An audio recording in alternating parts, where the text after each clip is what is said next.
Tinham esperado que ela fosse parar no fundo do mar.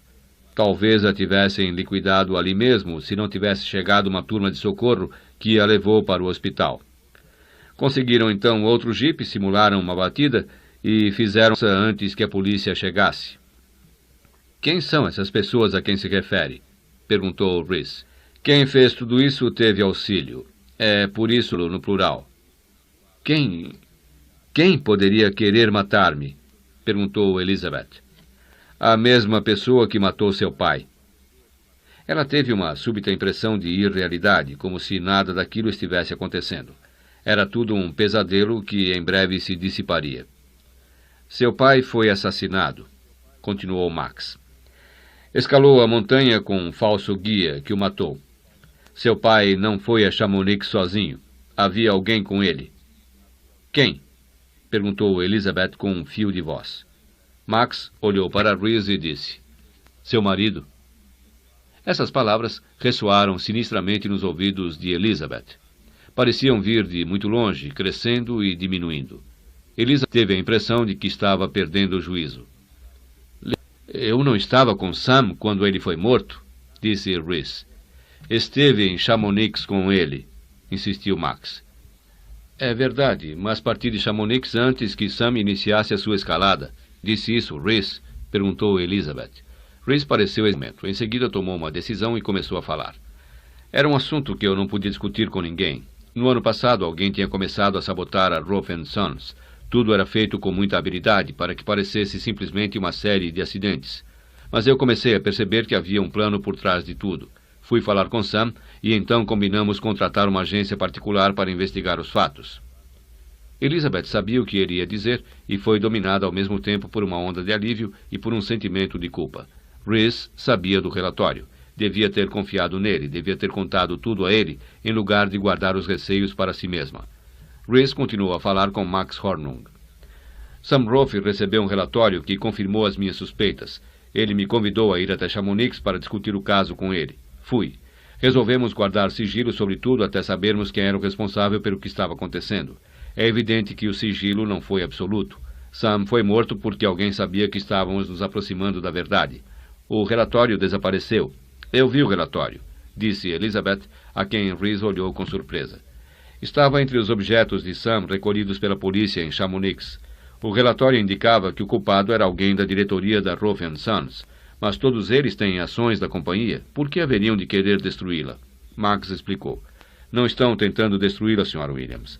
O que procuram é criar problemas suficientes para que os banqueiros fiquem impacientes e comecem a exigir o pagamento dos seus empréstimos. Queriam com isso forçar seu pai a transformar a companhia numa sociedade aberta e vender as ações. O culpado de tudo isso ainda não conseguiu o que queria. Por isso a sua vida continua em perigo. Então é preciso dar proteção a ela, disse Rhys, e Max piscou os olhos e disse: não se preocupe com isso, Sr. Williams. Ela tem estado sob nossas vistas desde o dia em que se casou com o senhor. CD 47. Capítulo 47. Berlim, segunda-feira, 1º de dezembro, 10 horas. A dor era insuportável e havia semanas que ele sofria. O médico deixara-lhe alguns comprimidos, mas Walter Gassner tinha medo de tomá-los. Devia ficar constantemente alerta para que Anna não fizesse outra tentativa de matá-lo ou fugir. Deve ir para um hospital, havia dito o médico. Perdeu muito sangue. Era isso o que Walter absolutamente não queria. Ferimentos feitos à faca ou com instrumentos pontiagudos comunicados à polícia. Havia se tratado com o médico da companhia, na certeza de que ele não faria qualquer comunicação à polícia, pois Walter não poderia tolerar que ela se metesse na sua vida, ao menos naquele momento. O médico tinha dado em silêncio alguns pontos no ferimento, com os olhos cheios de curiosidade. Perguntara depois: quer que mande uma enfermeira, Sr. Gassner? Não, minha mulher cuidará de mim. Isso havia acontecido já fazia um mês. Walter telefonara para sua secretária e lhe dissera que, devido a um acidente, iria passar algum tempo em casa. Pensou no terrível momento em que Anna tentara matá-lo com a tesoura. Ele se havia no momento exato, e a lâmina lhe atingira em vez de acertar-lhe o coração.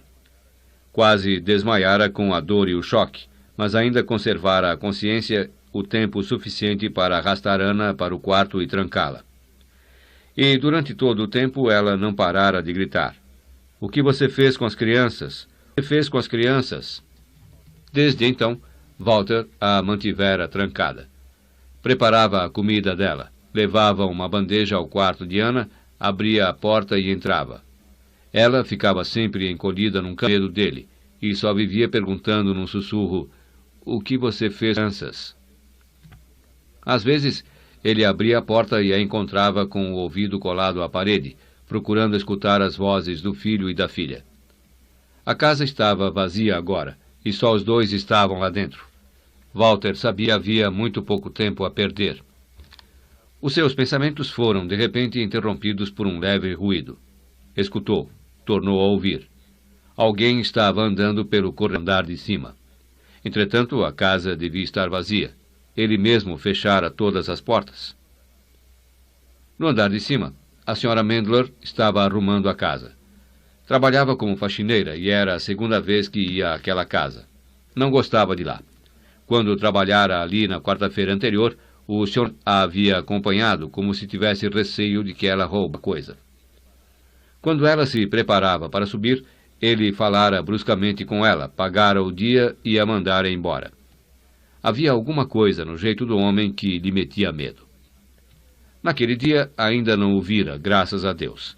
A senhora Mendler havia na casa com a chave que tinha pegado na semana anterior e subido para o andar superior. A casa estava em compenso, e ela julgou que o homem tivesse saído.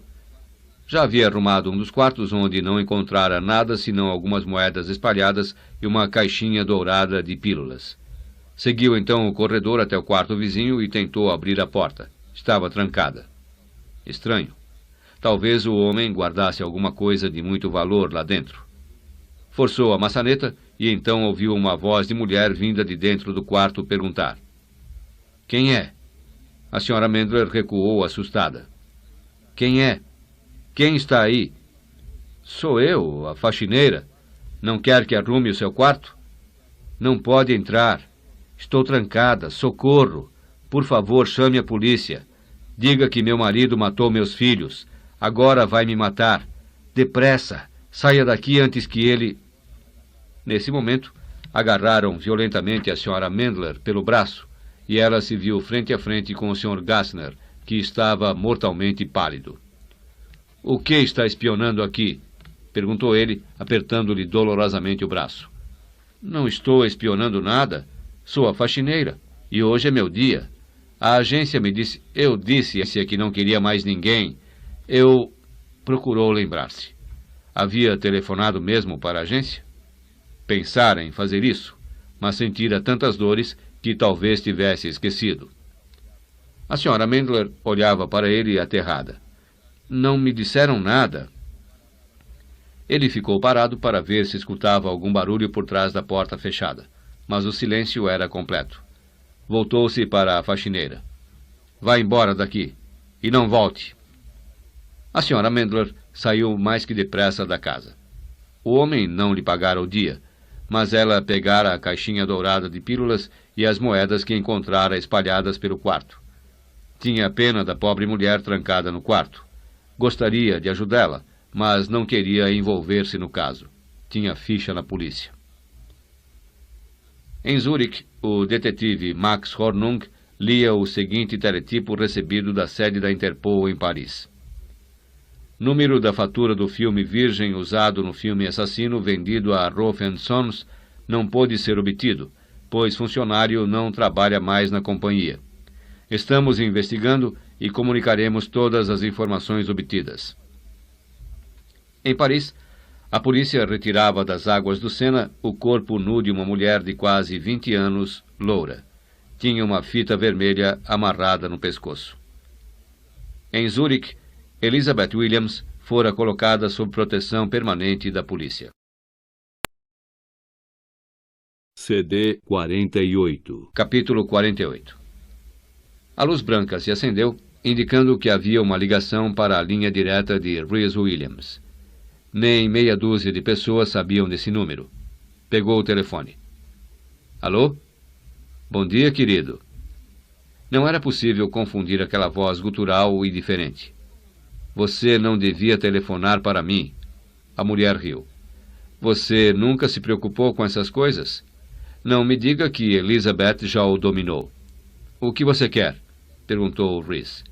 Quero vê-lo hoje à tarde. Impossível. Olhe que eu me zango, Rhys. Quer que eu vá até Zurique? Não, mas não posso vê-la aqui. Está bem, irei até aí. Assim, sim. No lugar de costume, Chérie. E Helene Rolfe Martel desligou. Rhys colocou o fone no gancho e ficou pensando. Para Rhys, não tinha passado de um breve caso puramente sexual com uma mulher interessante, mas que estava encerrado havia algum tempo. Mas Helene não era uma mulher que podia ser abandonada com facilidade. Ela estava cansada de Charles e queria Rhys. Você e eu formamos um par perfeito, dizia. E Helene Rolfe Martel podia ser muito determinada e extremamente perigosa. Rhys chegou à conclusão de que a viagem a Paris era necessária. Tinha de fazer de uma vez por todas que não podia haver mais nada entre eles. Momentos depois, entrou na sala de Elizabeth e os olhos dela faiscaram. Abraçou-o e disse: Estava pensando em você. Vamos para casa e ter uma folga pelo resto do dia. Ele sorriu. Você está ficando maníaca em matéria de sexo. Ela se aconchegou a ele. Sei disso. E não é bom? Infelizmente, tenho de tomar o avião para Paris hoje à noite. Ela procurou dissimular a sua decepção e perguntou: Devo ir com você? Não é o caso, Liz. Há um pequeno problema que eu tenho de resolver pessoalmente. Estarei de volta à noite. Jantaremos um pouco mais tarde. Quando Rhys entrou no pequeno hotel da Rive Gauche, que conhecia tão bem, já encontrou Helene à espera dele. Era muito organizada e eficiente, extraordinariamente bela, inteligente e maravilhosa. Faltava-lhe, no entanto, alguma coisa. Helene era uma mulher sem compaixão. Havia nela intensa crueldade, um verdadeiro instinto assassino. Rhys já vira outros massacrados por ela, e não tinha intenção de se tornar uma de suas vítimas. Sentou-se diante dela. Você está com muito bom aspecto, meu querido. É que está se dando bem com o casamento. Elizabeth tem sido satisfatória para você na cama? Ele sorriu para atenuar a rudeza do que ia dizer. Não é da sua conta. Ela se curvou para a frente e segurou uma das mãos dele. Ah, é sim, Chérie. É da nossa conta. Começou a acariciar-lhe a mão e ele pensou nela na cama. Parecia uma tigresa, selvagem, esperta e insaciável. Rhys afastou. Os olhos de Helene ficaram frios. Escute, Rhys.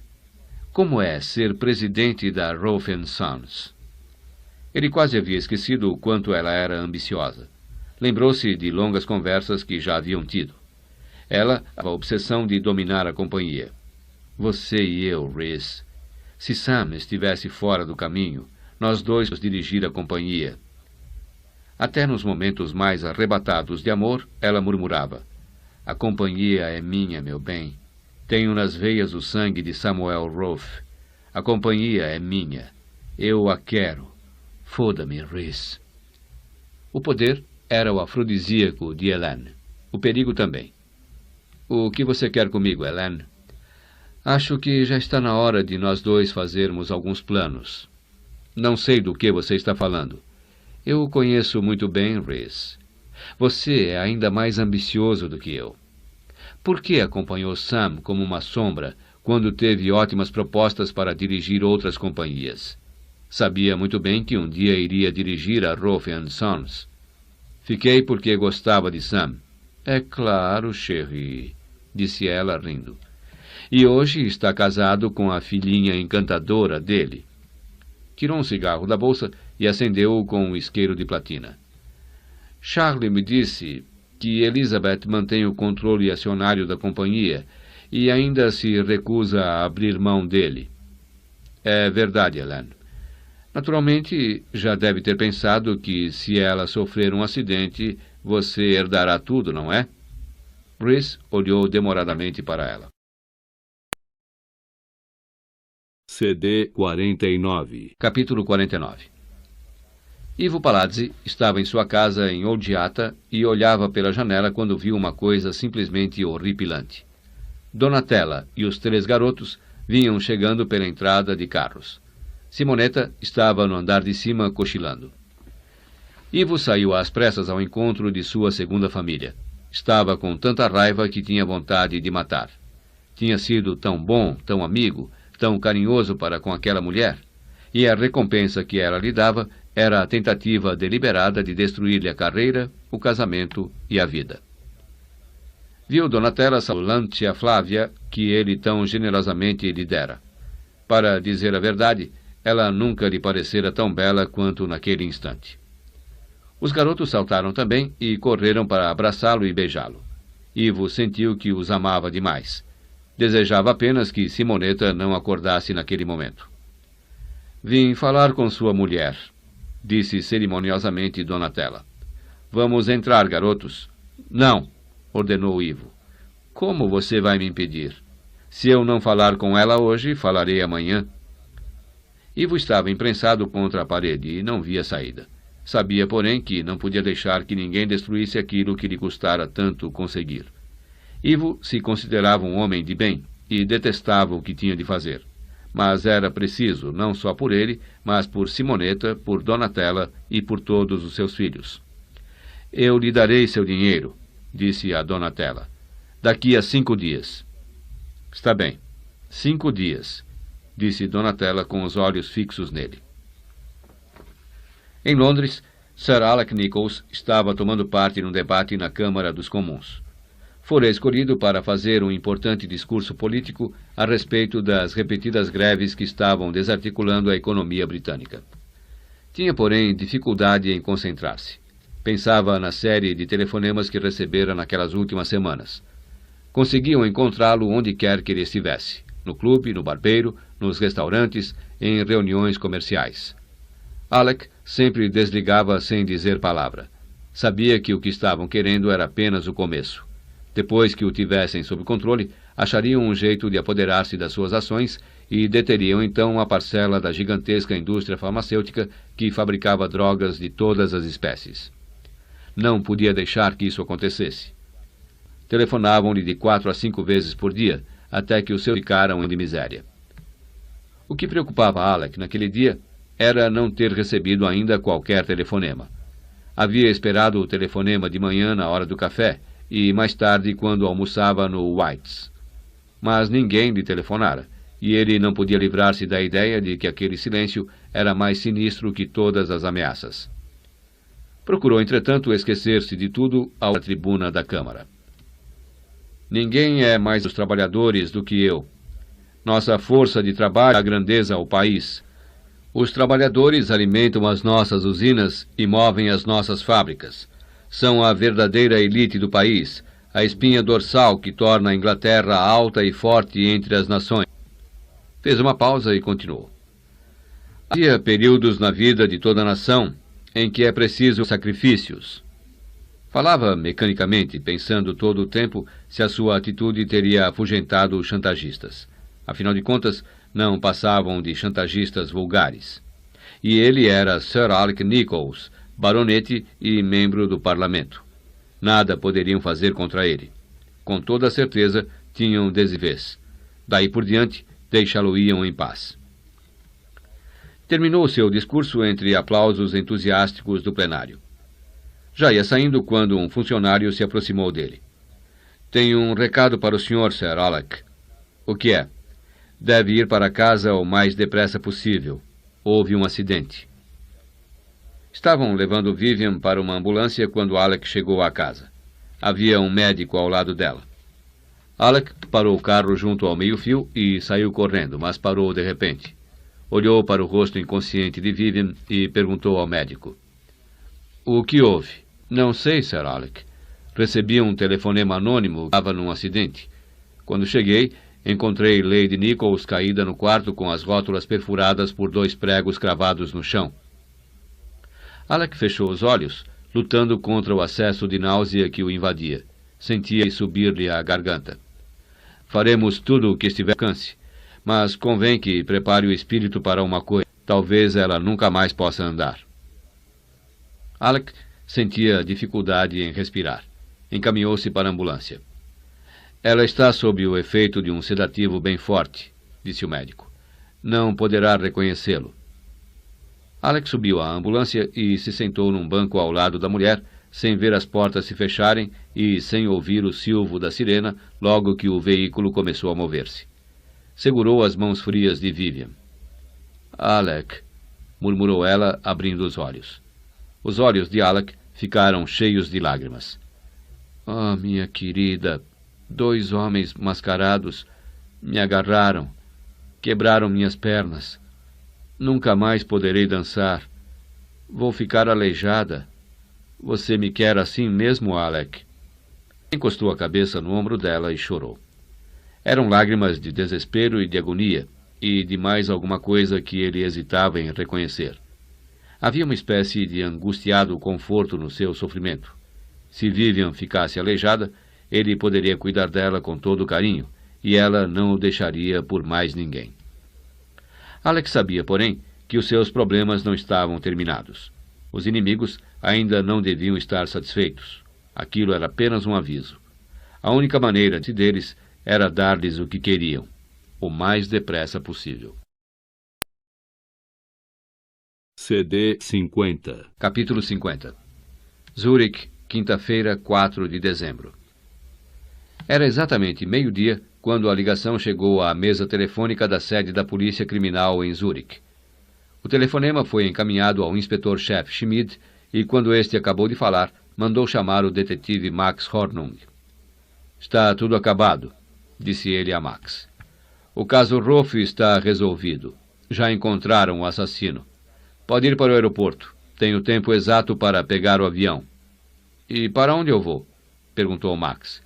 Para Berlim. O inspetor-chefe Schmid telefonou para Elizabeth Williams. Tenho boas notícias para lhe dar.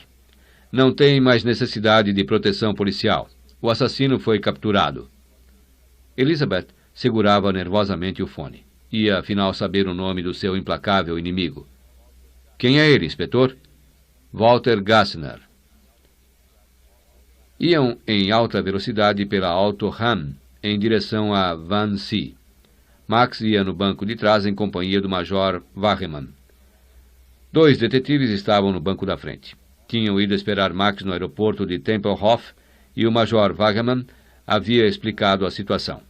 A casa estava cercada, mas deviam agir com cuidado, pois a esposa de Gassner estava detida por ele como refém. Descobriram que Walter Gassner é o culpado? Perguntou Max. Graças ao senhor. Foi por isso que pensamos que gostaria de estar presente à captura. Graças a mim?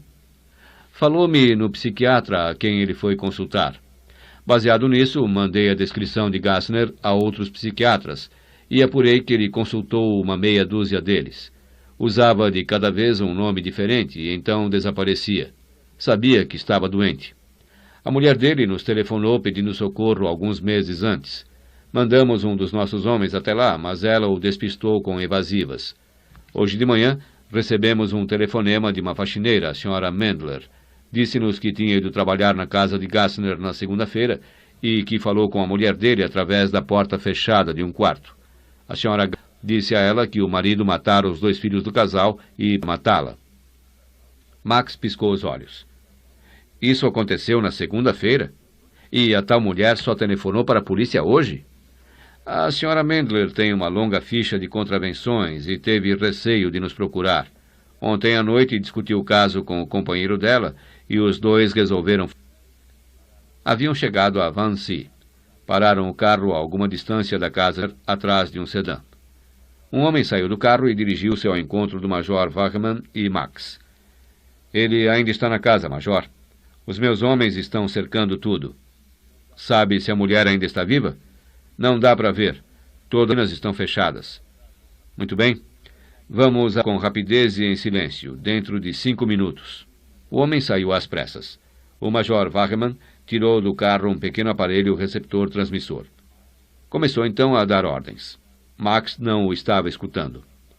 Pensava em alguma coisa que o Major Wachmann lhe dissera havia poucos minutos e que não tinha sentido. Mas não havia tempo de falar sobre isso. Os homens estavam começando a avançar para casa, escondendo-se por trás de árvores e arbustos. "Vamos, Hornung", disse o Major Wachmann. Mas teve a impressão de que havia um verdadeiro exército a infiltrar-se. Alguns deles portavam fuzis de mira telescópica e couraças blindadas. Outros carregavam metralhadoras portáteis e bombas de gás lacrimogênio. A operação foi executada com precisão matemática. A um sinal do Major Wachmann, bombas de gás lacrimogênio foram lançadas através das janelas dos 2 andares. No mesmo instante, as portas da frente e dos fundos foram por homens que usavam máscaras contra gases. Foram seguidos por um enxame de detetives de pistola em punho. Quando o Major Wachmann e Max entraram na casa pela porta da frente, encontraram o hall ainda cheio de acre fumaça que começava a dissipar-se pelas janelas abertas. 2 deles apareceram com Walter Gassner algemado. Estava de pijama e robe. Tinha a barba crescida, o rosto abatido e os olhos vermelhos. Max olhou para ele. Era a primeira vez que o via pessoalmente. Pareceu-lhe, de certo modo, irreal. O outro, Walter Gassner, é que era real, o homem do computador, cuja vida fora retratada em algarismos. Qual deles era a sombra e qual o real? "Está preso, Sr. Gassner", disse o Major Wachmann. "Onde está sua esposa?" Walter Gassner respondeu com voz rouca. "Não está aqui. Desapareceu." Ouviu-se no andar de cima o barulho de uma porta sendo forçada. Um detetive gritou então do alto. "Encontrei-a. Estava trancada no quarto." Em seguida, o detetive apareceu na escada apoiando Anna Gassner, que tremia. Estava desgrenhada e soluçava. "Graças a Deus vieram", exclamou ela. "Graças a Deus." O detetive levou-a delicadamente para o grupo reunido no hall. Quando Anna viu o marido, começou a dar gritos. "Tudo está bem agora, Sra. Gassner", disse o Major Wachmann. "Ele não pode fazer-lhe nada mais." "Meus filhos!" exclamou ela. "Ele matou meus filhos." Max estava observando o rosto de Walter Gassner, que olhava a mulher com uma expressão de completo desalento. Parecia esgotado e exausto. Ana, murmurou. O Major Wachmann disse: "Tem o direito de ficar calado ou de chamar um advogado. Para seu próprio bem, espero que coopere conosco." Walter não o estava escutando. "Por que você tinha de chamá-los, Ana? Por quê? Não éramos felizes juntos?" "As crianças estão mortas", gritou Anna Gassner. O Major Wachmann olhou para Walter Gassner e perguntou: "É verdade?" Walter fez um sinal afirmativo, e os seus olhos pareciam velhos e abatidos. "Sim, estão mortas." "Pode dizer-nos onde estão os corpos?" Walter Gassner estava chorando. As lágrimas desciam-lhe pelo rosto, e ele não conseguia falar. "Onde estão as crianças?" tornou a perguntar o Major Wachmann. Foi Max quem respondeu. "As crianças estão enterradas no cemitério de St. Paul." Todos se voltaram para olhá-lo, e Max explicou. "Morreram ao nascer, há 5 anos. "Assassino!" gritou Anna Gassner para o marido. E todos viram a loucura brilhando nos olhos dela. CD 51. Capítulo 51. Zurique, quinta-feira, 4 de dezembro, 20 horas. A noite fria de inverno havia caído, apagando o breve crepúsculo. Começara a nevar e um manto de fina poeira branca se estendia sobre a cidade. No edifício da administração da Roth & Sons, as luzes dos escritórios desertos brilhavam na escuridão como luas amarelas. Elizabeth estava trabalhando sozinha em sua sala, esperando por Rhys, que fora participar de uma reunião em Genebra. Estava ansiosa por sua volta. Todo mundo já deixara havia muito o edifício. Elizabeth sentia-se nervosa e incapaz de concentrar-se. Não conseguia deixar de pensar em Walter e Anna. Lembrava-se de Walter tal como o conhecera, jovem e belo, loucamente apaixonado por Anna. Apaixonado ou fingindo que estava. Era muito difícil acreditar que Walter fosse responsável por todos aqueles terríveis atos. Pensava em Anna com grande ternura. Tentara várias vezes, sem resultado, falar com ela pelo telefone. Logo, iria até Berlim para confortá-la da melhor forma possível. A campainha do telefone assustou-a. Atendeu. Estava do outro lado da linha, e Elizabeth teve prazer em ouvir a voz dele. "Já soube?" perguntou Alec.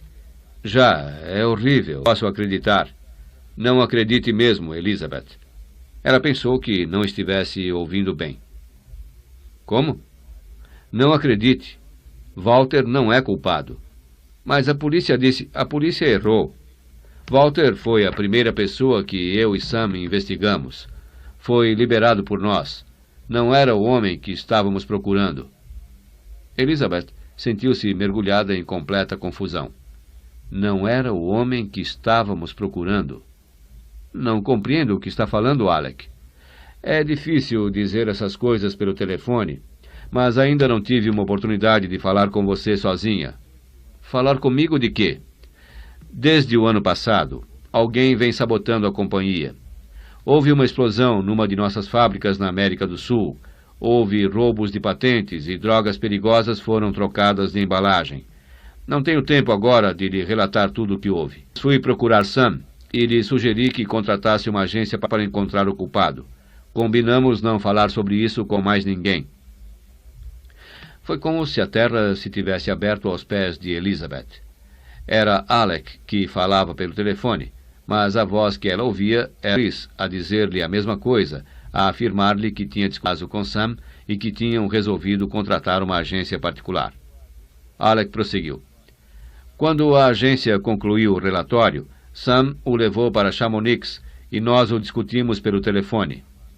Chris havia dito que Sam o chamara a Chamonix para discutir o relatório e que tinham resolvido manter o segredo entre os dois até descobrirem o culpado. Elizabeth estava com dificuldades para respirar. Procurou normalizar a voz e perguntou. "Quem mais sabia desse relatório, Alec, além de Sam e você?" "Mais ninguém. Isso era da maior importância. O relatório indicava que o culpado era alguém que ocupava uma posição bem alta na administração da companhia." Reese não havia dito que estivera em Chamonix até o detetive mencionar o fato. Perguntou então, arrancando a custo as palavras da garganta. "Acha que Sam disse alguma coisa a Reese?" "Não. Por quê?" Havia somente uma maneira de Reese saber o que estava no relatório. Tinha-o roubado. Havia somente um motivo para ele ter ido a Chamonix: matar Sam. Elizabeth não ouviu o resto das palavras de Alec. O zumbido em seus ouvidos abafava todas as palavras. Deixou cair o fone no gancho com a cabeça a rodar, lutando contra o horror que ia lhe invadindo a alma. Sentia na cabeça um tumulto de imagens caóticas. Por ocasião do acidente com o jipe, mandara dizer a Reese que ia para a Sardenha. Na noite da queda do elevador, Reese não tinha ido à reunião da diretoria, mas aparecera depois, quando ela e Kate estavam trabalhando sozinhas. Logo depois, deixara o edifício. Ou não tinha deixado. Elizabeth tremia da cabeça aos pés. Tudo aquilo era um tremendo equívoco. Não podia ser Reese. Todo o seu ser se insurgia contra isso. Não. Era o grito angustiado do seu coração. Levantou-se e, com as pernas trôpegas, passou pela porta que ligava sua sala à de Reese. A sala estava às escuras. Acendeu as luzes e ficou parada indecisa, sem saber o que esperava encontrar. Não ia procurar provas que incriminassem Reese, mas sim provas de sua inocência. Era intolerável pensar que o homem que ela amava, o homem que a tivera cheia de amor nos braços, fosse um assassino insensível. Havia uma agenda de compromissos em cima da mesa de Reese. Elizabeth folheou-a à procura do fim de semana em setembro, quando ocorrera o acidente com o jipe. Naquela data estava marcada a viagem a Nairobi. Teria de examinar o passaporte dele para verificar se fora mesmo para lá. Começou a procurar o passaporte, sentindo-se culpada e certa de que haveria uma explicação que o inocentasse. Uma das gavetas estava trancada. Elizabeth hesitou. Sabia que não tinha o direito de abri-la. Seria um abuso de confiança, a violação de uma fronteira proibida de que não poderia mais redimir-se. Rhys saberia que ela tinha feito aquilo, e ela teria de explicar-lhe tudo. Mas, apesar de tudo, tinha de saber. Abriu a gaveta com uma espátula e encontrou uma pilha de papéis, notas e memorandos. Pegou tudo. Encontrou um envelope endereçado a Rhys com uma letra de mulher. Tinha o carimbo de Paris e datava de poucos dias. Elizabeth hesitou um momento e abriu a carta. Era de Helene, estava assim. Chérie, não consegui falar com você pelo telefone. É urgente que nos encontremos de novo para assentarmos os nossos planos. Elizabeth não acabou de ler a carta. Estava olhando para o relatório roubado no fundo da gaveta. Sr. Sam Rolfe, confidencial, 100 cópias. Elizabeth sentiu a sala girar em torno dela e teve de apoiar-se na mesa para não cair. Ficou ali muito tempo com os olhos fechados, esperando que a vertigem passasse. O assassino já tinha um rosto. Era o rosto de seu marido. O silêncio foi quebrado pelo toque insistente de um telefone distante. Elizabeth custou muito a identificar de onde vinha o som. Por fim, voltou a passos lentos para sua sala e pegou o telefone. Era o porteiro do térreo. Só queria saber se ainda estava aí, Sra. Williams. Seu marido já vai subir. Vai preparar outro assim. A vida dela era o único obstáculo que seria do controle total da Rolfe & Sons. Não podia enfrentá-lo. Não podia fingir que nada havia acontecido. No momento em que ele a visse, saberia de tudo. Tinha de fugir. Atordoada pelo medo, Elizabeth pegou a bolsa e o casaco e saiu correndo do escritório. De repente parou. Tinha se esquecido do passaporte. Tinha de fugir de Rhys, ir para algum lugar onde ele não encontrá-la. Abriu apressadamente a gaveta, pegou o passaporte e saiu pelo corredor com o coração a bater como se fosse estourar. O elevador privativo estava subindo. 8, 9, 10. Elizabeth começou a descer as escadas às carreiras para salvar a vida. CD 52. Capítulo 52. Havia uma balsa entre Civitavecchia e a Sardenha. Elizabeth subiu para bordo dirigindo um carro alugado entre uma dúzia de outros carros. Os aeroportos podem ter registros de passageiros, mas a grande balsa era anônima. Elizabeth era apenas uma das muitas pessoas que faziam a travessia para a Sardenha de um pouco de lazer. Tinha certeza de que não fora seguida, mas isso impedia de sentir um medo absurdo. Rhys tinha ido muito longe e não podia mais recuar diante de coisa alguma. Só ela podia desmascará-lo, e, sobretudo por isso, ele teria de livrar-se dela. Quando fugira do edifício, não fazia ideia do lugar para onde iria. Sabia apenas que devia sair de Zurique e esconder-se, mas tinha certeza de que não estaria em segurança enquanto Rhys não fosse apanhado. A Sardenha foi o primeiro lugar em que pensou. Alugou um carro e, no meio da estrada, na Itália, tentou telefonar para Alec. Não o encontrou. Deixou o recado para que ele telefonasse para ela na Sardenha. Não conseguiu também falar com o detetive Max Hornung e deixou o mesmo recado para ele.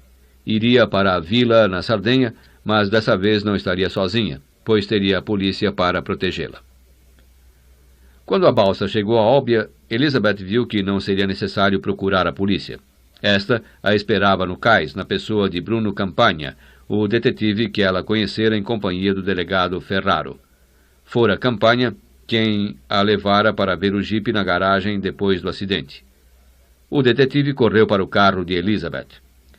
Já estava nos causando preocupações, Sra. Williams, disse ele. Elizabeth olhou surpresa e Campagna explicou. Recebemos um telefonema da polícia suíça pedindo que a vigiássemos. Temos homens a postos em todos os cais de balsas e aeroportos. Elizabeth sentiu-se cheia de gratidão.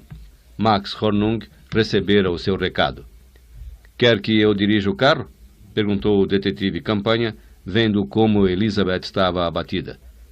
Quero sim, muito obrigada. Sentou-se no banco de trás e o detetive tomou posição no volante. Para onde prefere ir e esperar? Para a delegacia ou para sua vila? Para a vila, se alguém puder ficar lá comigo. Não quero ficar sozinha lá em cima. Não se preocupe. Temos ordens de vigiá-la bem. Passarei a noite na vila e, além disso, teremos um carro equipado com rádio estacionado na entrada. Ninguém poderá aproximar-se da senhora. O detetive falava com tanta confiança que Elizabeth ficou tranquilizada. Campanha dirigiu o carro com rapidez e segurança, deixando as pequenas ruas de Olbia para tomar a estrada de montanha que levava para a Costa Esmeralda. Todos os lugares por que passavam faziam Elizabeth lembrar-se de Rhys. Perguntou então: "Há alguma notícia de meu marido?" "Ainda não", disse Campanha, depois de lançar-lhe um olhar de compaixão. "Ainda está solto, mas não poderá ir longe. Esperam capturá-lo até amanhã cedo." Elizabeth sabia que devia sentir alívio ao ouvir isso, mas uma dor cruciante lhe atingiu o coração. Era de Rhys que estavam falando. Era o seu Rhys que estava sendo caçado como um animal. A arrojara aquele terrível pesadelo, e naquele momento estava também vivendo um pesadelo, lutando para salvar a vida como ela havia feito. E como havia confiado nele. Como acreditara na bondade, na retidão e no amor de Rhys. Estremeceu e o detetive Campanha lhe perguntou: "Está sentindo frio?" "Não, estou bem." Sentia-se até febril. Um vento quente parecia passar silvando pelo carro, fazendo-a nervosa. Pensou a princípio que era imaginação sua, mas o detetive Campanha disse: "O siroco vai soprar com força esta noite. Vai ser uma noite muito agitada." Elizabeth compreendia o que ele queria dizer. O siroco a alucinar homens e animais. Era um vento que vinha do Saara, quente, seco e carregado de partículas de areia, com um macabro silvo agudo que tinha um efeito terrivelmente desastroso sobre o sistema nervoso. O índice de criminalidade sempre subia quando soprava o siroco, e os juízes costumavam ser complacentes com os acusados.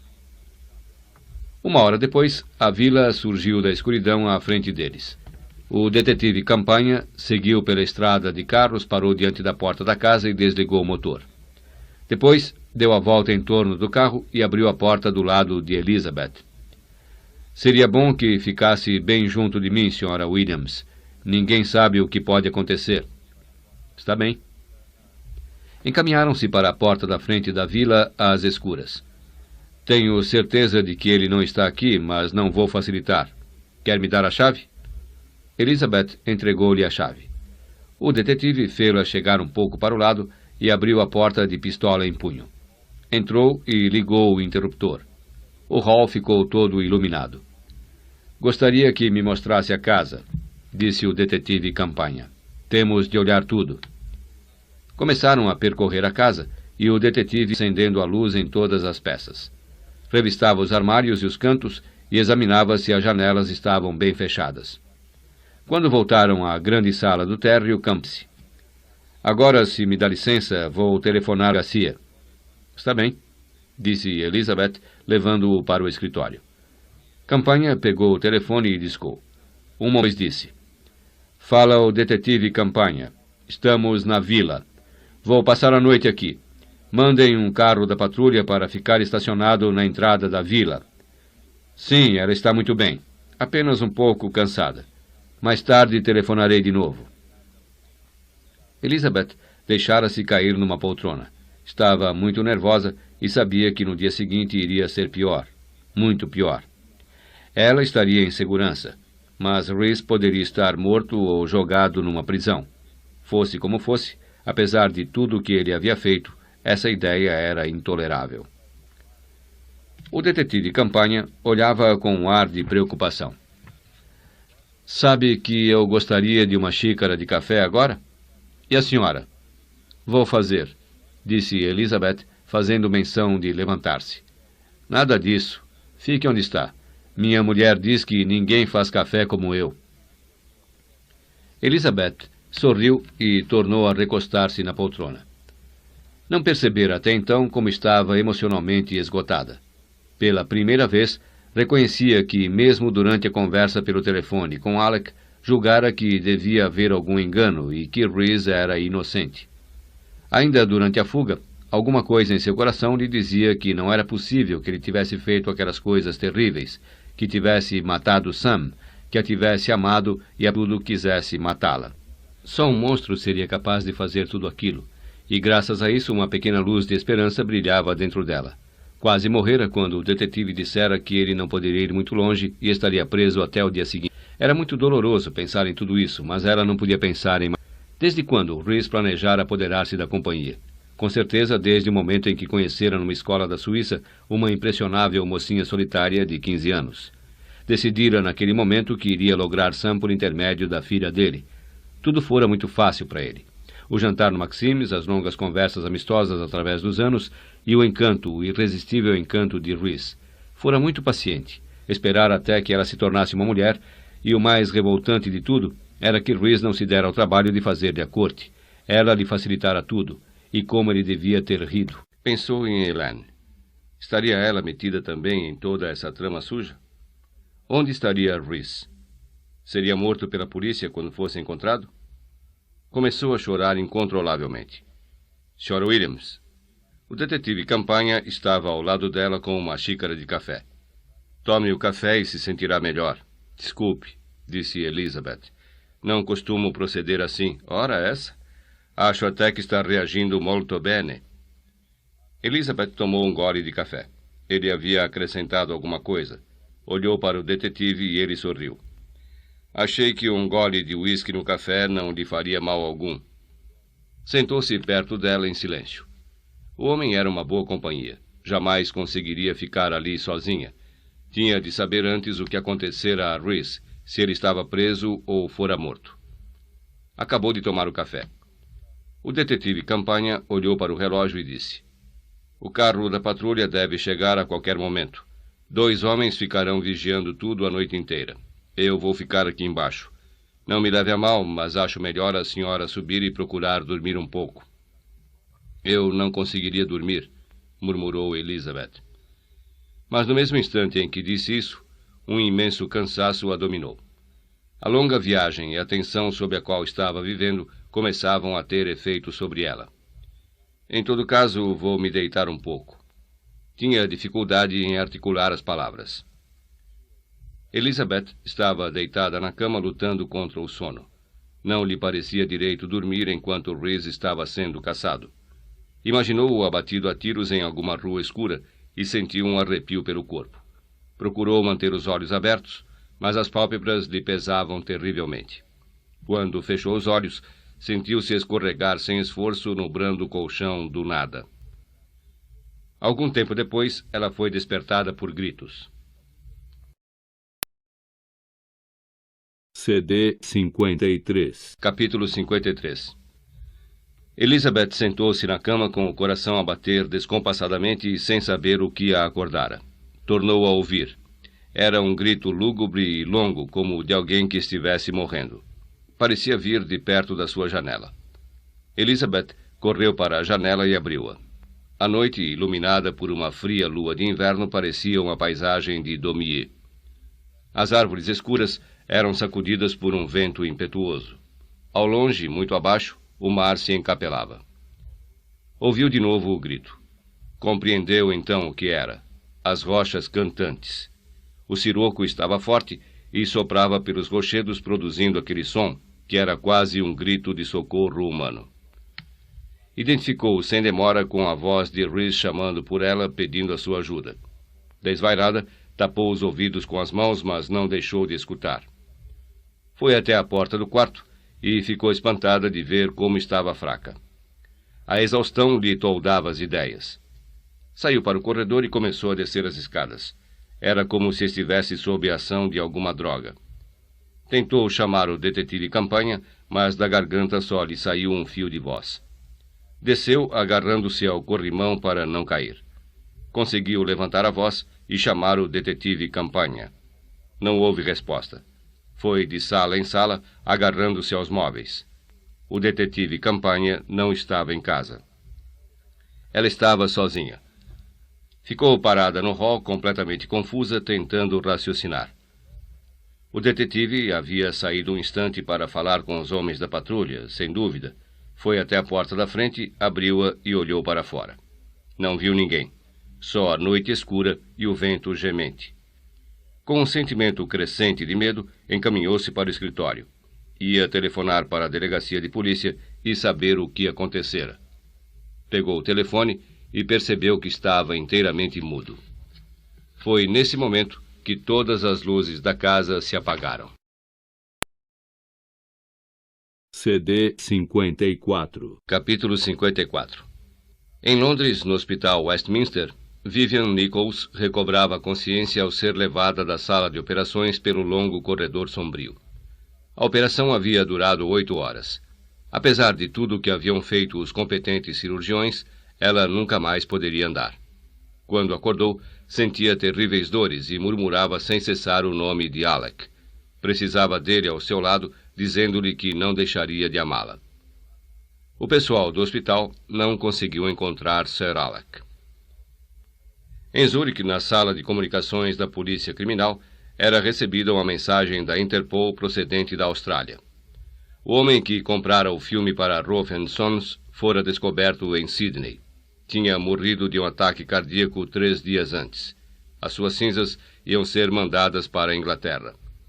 A Interpol não conseguira mais nenhuma informação sobre a compra do filme e aguardava instruções. Em Berlim, Walter Gassner estava sentado na sala de espera de um sanatório particular nos arredores da cidade. Estava ali havia quase 10 horas. De vez em quando, uma enfermeira parava e conversava com ele, oferecendo-lhe alguma coisa para comer. Walter sequer ouvia a enfermeira. Estava esperando a sua Ana. Seria uma espera muito longa. Em Olgiata, Simonetta Palazzi estava ouvindo uma mulher dizer pelo telefone: "Meu nome é Donatella Spolini. Nunca a vi, senhora Palazzi, mas nós duas temos muita coisa em comum. Quer almoçar comigo amanhã no Bolognese, na Piazza del Popolo? À 1h da tarde, está bem?" Simonetta tinha hora marcada no salão de beleza, mas adorava mistérios. "Como poderei reconhecê-la? Meus 3 filhos estarão comigo."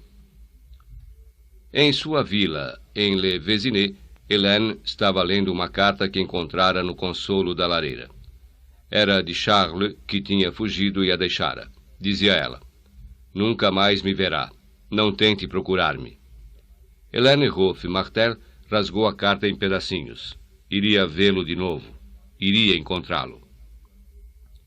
Em Roma, Max Hornung encontrava-se no aeroporto Leonardo da Vinci. Estava tentando havia 2 horas falar pelo telefone com a Sardenha, mas as comunicações estavam todas interrompidas e ele foi conversar de novo com o gerente de operações do aeroporto. "Tem de me conseguir um avião que me leve até a Sardenha", dizia ele. "Acredite no que estou lhe dizendo. É uma questão de vida ou morte." "Acredito piamente, signore, mas nada posso fazer. Não se pode chegar à Sardenha. Os aeroportos estão fechados. Até as balsas deixaram de operar. Só depois que o siroco parar, será possível aproximar-se da ilha ou sair de lá." "E quanto tempo o siroco vai durar?" O gerente olhou para o mapa meteorológico na parede. "Parece que ainda vai durar no mínimo 12 horas. Elizabeth Williams não estaria viva daí a 12 horas. CD 55. Capítulo 55. A escuridão era hostil, cheia de inimigos invisíveis à espreita para atacá-la. E Elizabeth compreendia que estava inteiramente à mercê desses inimigos. O detetive Campanha levara-a para a vila a fim de que ela fosse assassinada. Devia estar a serviço de Rhys. Lembrava-se de Max Hornung ter dito ao explicar a troca do jipe que o assassino tivera a ajuda de alguém que conhecia bem a ilha. Como o tal Campanha tinha sido convincente. Rhys sabia que ela procuraria esconder-se na vila. O detetive lhe perguntara se ela queria ir para a delegacia ou para a vila, mas não tivera a menor intenção de levá-la para a polícia. E não fora para a polícia que ele telefonara. Fora para Rhys, a fim de dizer-lhe que já estavam na vila. Elizabeth sabia que precisava fugir, mas não tinha mais forças para isso. Estava lutando para manter os olhos abertos e mover braços e pernas, de repente pesados demais. Compreendeu então que o café que o homem lhe dera continha narcótico. Dirigiu-se para a cozinha escura. Abriu um armário e remexeu as prateleiras até encontrar o que queria. Pegou um vidro de vinagre e despejou um pouco num copo com água. Bebeu com esforço e imediatamente depois começava a vomitar na pia. Poucos minutos depois, sentiu-se um pouco melhor, mas ainda fraca. O cérebro não podia funcionar direito. Era como se todos os circuitos dentro dela já se tivessem fechado, numa preparação para a escuridão da morte. Não, pensou ela febrilmente. Você não vai entregar-se assim. Você tem de lutar. Eles estão a caminho para vir matá-la. Levantou a voz e disse: Pode vir matar-me, Rhys. Mas a sua voz foi apenas um murmúrio. Voltou para o hall por instinto, guiada apenas por seu conhecimento da casa. Parou em frente ao retrato de Samuel Rolfe, enquanto lá fora o vento soluçava e gemia, açoitando a casa, provocando-a, advertindo-a. Continuou ali no escuro, sozinha, diante de uma alternativa de horrores. Sair e enfrentar o desconhecido, ou esperar que fossem matá-la ali, onde ela tentaria lutar. Mas como? Um pensamento procurava formar-se na sua cabeça, mas isso era difícil porque ela ainda estava levemente narcotizada. Não podia concentrar-se. Era alguma coisa a respeito de um acidente. Lembrou-se então. Rhys tinha de fazer que a morte dela parecesse um acidente. Você tem de detê-lo, Elizabeth. Fora o velho Samuel que falara? Ou tudo se passara dentro de sua cabeça? Não podia fazer nada, era muito tarde. Os olhos estavam se fechando de novo, enquanto o rosto se colava à frieza do retrato. Dormir seria muito bom. Mas antes tinha de fazer uma coisa. Tentou lembrar-se, mas ela sempre lhe fugia. Não deixe que sua morte pareça um acidente. Faça todo mundo ver que foi um assassinato. Assim, a companhia nunca será dele. Elizabeth já sabia o que tinha de fazer. Foi para o escritório. Pegou o pesado abajur da mesa e jogou-o de encontro a um espelho. Ouviu o barulho dos vidros quebrados. Em seguida pegou uma cadeira e bateu-a contra a parede até que ela se arrebentasse. Foi até a estante e começou a abrir os livros e arrancar as páginas que espalhava pelo chão. Arrancou da parede o fio do telefone inútil. Rhys que explicasse aquela confusão toda. Não ia facilitar a vida para ele. Não ia facilitar nada. Se queria fazer alguma coisa, teria de ser à força. Uma súbita rajada de vento passou pela sala, fazendo voar os papéis. Elizabeth levou algum tempo para compreender o que havia acontecido. Não estava sozinha na casa. No aeroporto Leonardo da Vinci, Max Hornung estava próximo ao local onde se manipulavam as cargas. Viu um helicóptero pousar e, no momento em que o homem ia abrir a porta, Max estava ao lado dele. Pode levar-me para a Sardenha? O que está havendo por lá? Acabo de levar um camarada para a ilha. A tempestade por lá está violenta. Quer me levar? Só se me pagar 3 vezes o que o outro pagou. Max não hesitou. Subiu no helicóptero. Logo que levantaram voo, perguntou ao piloto: Quem foi o passageiro que levou para a Sardenha? Chamava-se Williams. A escuridão era a aliada de Elizabeth, ocultando-a. Era tarde demais para fugir. Tinha de achar um lugar para esconder-se dentro da casa. Subiu as escadas para aumentar a distância que a separava de Rhys. No alto das escadas, vacilou, mas acabou tomando a direção do quarto de Sam. Alguma coisa pulou sobre ela no meio da escuridão, e ela começou a gritar. Mas era apenas a sombra de uma árvore sacudida pelo vento do outro lado da janela. Seu coração batia tão forte que ela estava certa de que Rhys lá embaixo poderia ouvi-lo. Tinha de retardá-lo. Mas como? Sentia a cabeça pesada e tudo era confuso. Que teria feito numa situação como aquela o velho Samuel? Tirou a chave da porta do fim do corredor e trancou-a por fora. Depois, trancou as outras portas e pensou que estava trancando os portões do gueto em Cracóvia.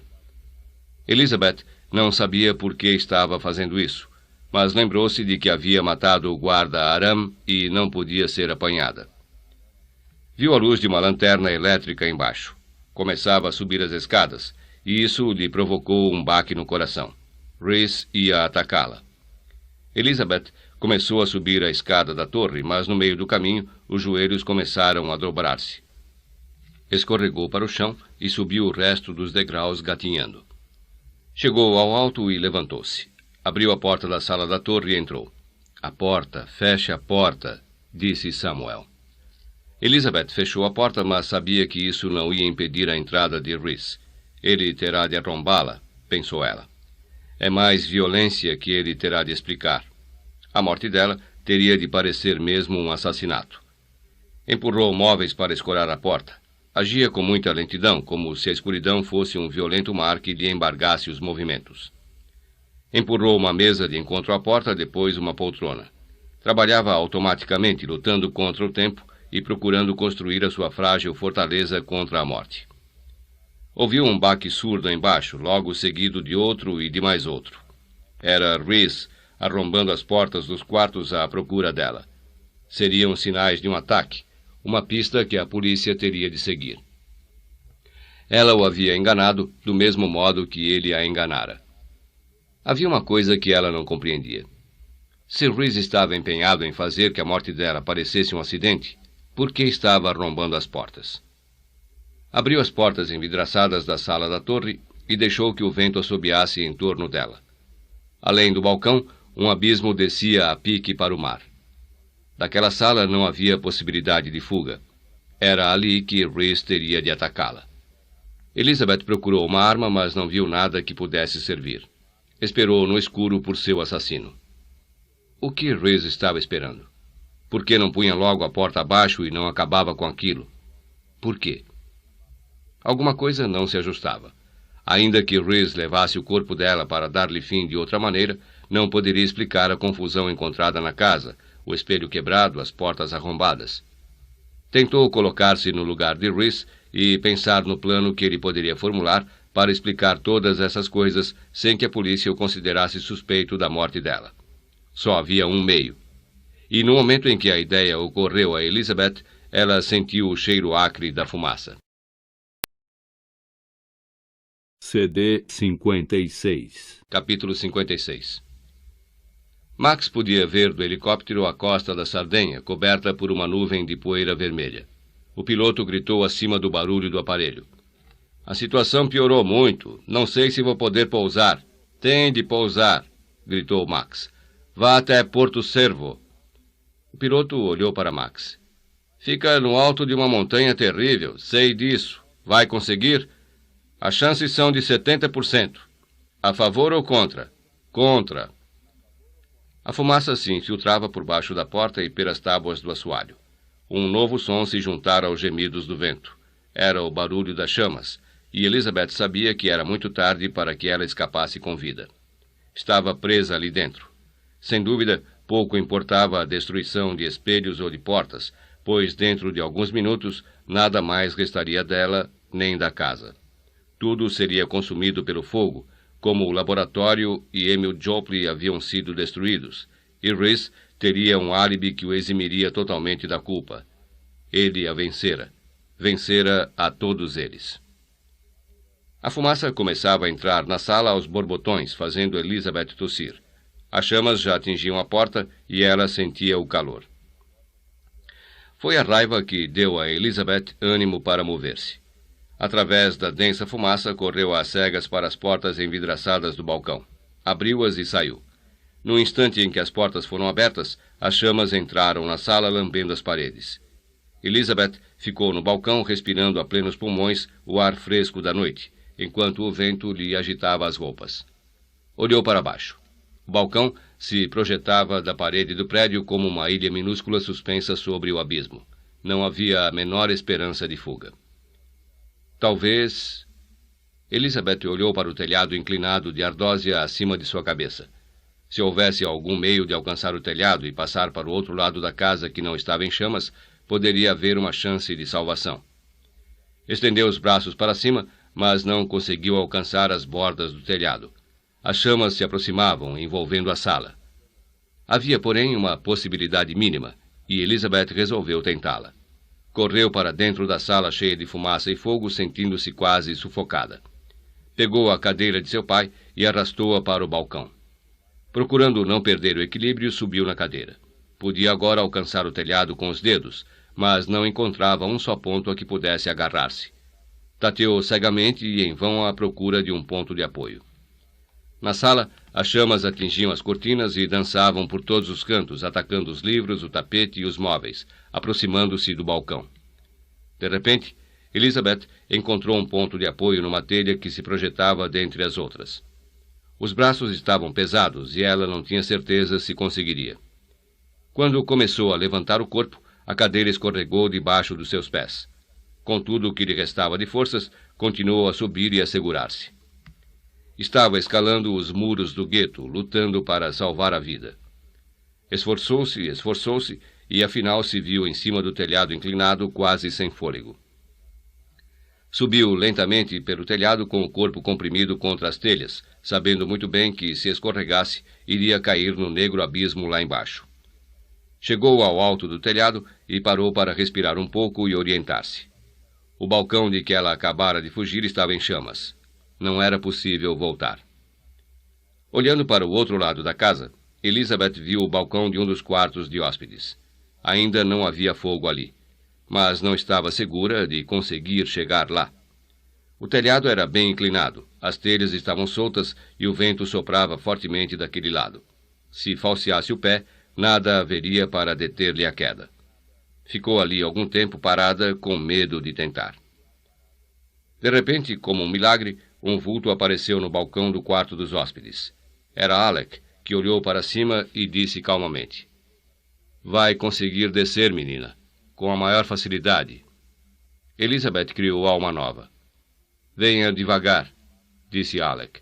"Dê um passo de cada vez, nada de pressa." Ela então começou a mover-se cuidadosamente para onde ele estava, palmo a palmo, sem largar uma telha, enquanto não tivesse agarrado firmemente outra. Teve a impressão de levar um tempo enorme. Durante todo o tempo, ouvia a voz de Alec a animá-la, fazendo-a prosseguir. Estava quase chegando, deslizando para o balcão. De repente, uma telha se desprendeu e ela começou a cair. "Segure-se!" gritou Alec. Elizabeth encontrou outro ponto de apoio e agarrou-o febrilmente. Estava já na borda do telhado e nada havia abaixo dela senão o vácuo. Teria de deixar-se cair no balcão, onde Alec a esperava. Se errasse o impulso... Alec olhava para ela com o rosto cheio de calma confiança. "Não olhe para baixo", disse ele. "Feche os olhos e solte-se. Eu a segurarei." Ela tentou. Respirou fundo 2 vezes e soltou-se. Sentiu-se cair no espaço, até que os braços de Alec a seguraram. Deu um suspiro de alívio. "Muito bem", disse Alec. Ela sentiu então um cano de pistola encostado à cabeça. CD 57. Capítulo 57. O piloto do helicóptero sobrevoava a terra o mais baixo que julgava possível sem correr perigo, passando rente à copa das árvores a fim de evitar os ventos implacáveis. Até nessa baixa altitude havia turbulência no ar. Ao longe, o piloto avistou o cume da montanha de Porto Cervo. "Lá está", gritou Max. "Já posso ver a vila." Viu alguma coisa mais que lhe deu um aperto no coração. "A casa está pegando fogo." No balcão, Elizabeth ouviu o barulho do helicóptero que se aproximava e olhou para o alto. Alec não deu qualquer atenção ao aparelho. Olhava para Elizabeth com os olhos aflitos. "Foi por amor a Vivian que tive de fazer tudo isso. Compreende, não é mesmo? Não vão achar você na casa incendiada." Elizabeth não o ouvia. Pensava apenas: "Não foi Rhys. Não foi Rhys. Tinha sido Alec, sempre. Alec matara Sam e tentara matá-la. Havia roubado o relatório e resolvera envolver Rhys no caso. Obrigara a fugir com medo de Rhys, sabendo que ela iria para a Sardenha." O helicóptero tinha desaparecido por trás de algumas árvores. "Feche os olhos, Elizabeth", disse Alec. "Não." De repente ouviu-se a voz de Rhys. "Largue essa pistola, Alec." Ambos olharam e viram no gramado embaixo, à luz trêmula das lanternas, Rhys, o delegado de polícia Luigi Ferraro e meia dúzia de detetives armados de fuzis. "Está tudo acabado, Alec!" gritou Rhys. "Deixe-a!" Um dos detetives, que empunhava um fuzil de mira telescópica, disse: "Não posso atirar enquanto ela não sair da frente." "Afaste-se!" gritou mentalmente Rhys. "Afaste-se!" Max Hornung surgiu de trás das árvores e começou a correr na direção de Rhys. Parou ao ver a cena no balcão. "Recebi o seu recado, mas cheguei tarde", disse Rhys. Olharam para os dois vultos no balcão que se destacavam contra a claridade das chamas do outro lado da casa. O vento atiçava o fogo, acendendo no meio da noite aquele imenso braseiro.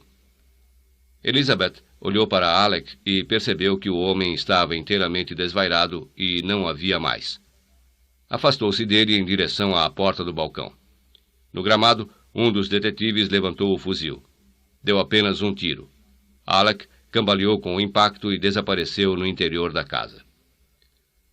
Um momento antes havia dois vultos no balcão, mas naquele momento só havia um. "Rhys!" gritou Elizabeth. Mas ele já estava correndo para ela. Tudo aconteceu então num caleidoscópio rápido e confuso de movimentos. Rhys pegou-a e levou-a para um lugar seguro embaixo, enquanto ela se agarrava estreitamente a ele.